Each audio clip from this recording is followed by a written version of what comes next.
Bhuvanagiri Congress MP అభ్యర్థి కోమటిరెడ్డి వెంకటరెడ్డి ప్రచారంలో దూసుకుపోతున్నారు. సోదరుడు రాజగోపాల్ రెడ్డితో కలిసి నియోజకవర్గంలో సుడిగాలి పర్యటన చేస్తున్నారు కోమటిరెడ్డి బ్రదర్స్. గ్రామాల్లో రోడ్ షోలు చేస్తూ జనాన్ని ఆకట్టుకునే ప్రయత్నం చేస్తున్నారు. ప్రజల కోసం తెలంగాణ ఇస్తే కేసీఆర్ దాన్ని తన కుటుంబానికి సొంతం చేసుకుంటున్నారని ధ్వజమెత్తారు కోమటిరెడ్డి సోదరులు. తనను గెలిపిస్తే జనానికి అందుబాటులో ఉంటానని వెంకటరెడ్డి అన్నారు. అసెంబ్లీ ఎన్నికల్లో కాంగ్రెస్ కు ప్రజలు 19 మంది ఎమ్మెల్యేలను ఇస్తే వాళ్లను కేసీఆర్ కొనేస్తున్నారని ధ్వజమెత్తారు రాజగోపాల్ రెడ్డి. భువనగిరిలో కాంగ్రెస్ విజయం ఖాయం అన్న రాజగోపాల్ ఈ తీర్పు కేసీఆర్ కు కనువిప్పు కావాలని అన్నారు.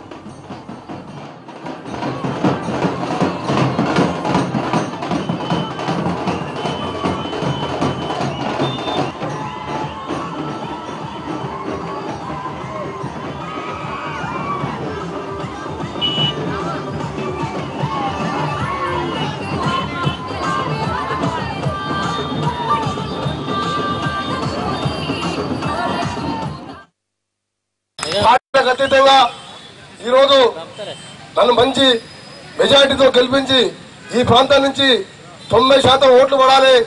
అలాగే నేను కూడా 24 గంటలు ప్రతిరోజు కూడా నార్కట్పల్లి మండల కేంద్రానికి వస్తాను.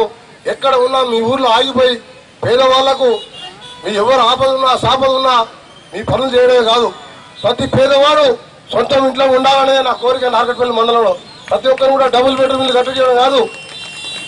నేను ఆ రోజు వల్ల 25 ఎకరాలు మన 50 ఇంటెనక ప్లాట్ భూమి తీసుకున్న రాజశేఖర రెడ్డి గారిని తీసుకొచ్చి ఆ భూమి కొనిచ్చిన. ఇప్పటికి ఇల్లు కట్టిన వాళ్ళ కట్టలే. ఇంకా 10 ఏళ్ళకి ఎట్లున్నట్లు వైఎస్ఆర్ కార్యాన్ని పెంచబెట్టాం అన్న అందరు కూడా ఇల్లు కట్టడే కాదు, ఇంకా కొత్త పిల్లలకు ఈ మధ్యలో పెళ్లి కూడా వేరే దగ్గర భూమి తీపిచ్చి అందరికి ఇల్లు కట్టిస్తాం. 18లో కాంగ్రెస్ పార్టీకి 19 మంది ఎమ్మెల్యేలను గెలిపించి ప్రతిపక్షంలో కూర్చోబెట్టిన ప్రజలు. కానీ 19 మంది ఎమ్మెల్యేలు ఇప్పుడున్నావా? 10 మందిని ఎవరు దొంగ వేసుకపోయిండు? కేసీఆర్ అనే దొంగ కాంగ్రెస్ పార్టీ ఎమ్మెల్యేలని చెయ్యి గుర్తు మీద కొన్నోళ్ళని వేసుకపోయిందా? ఒక్కొక్కరిని ఎంత కొన్నాడు?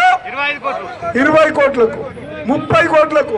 ఇక్కడ పశువు ఉన్న చూసినావు, ఇది కూరగాయల మార్కెట్. ఇక్కడ పశువుల సంత ఎక్కడ ఉంది? ఇక్కడ బొంగిల్లో లేదా?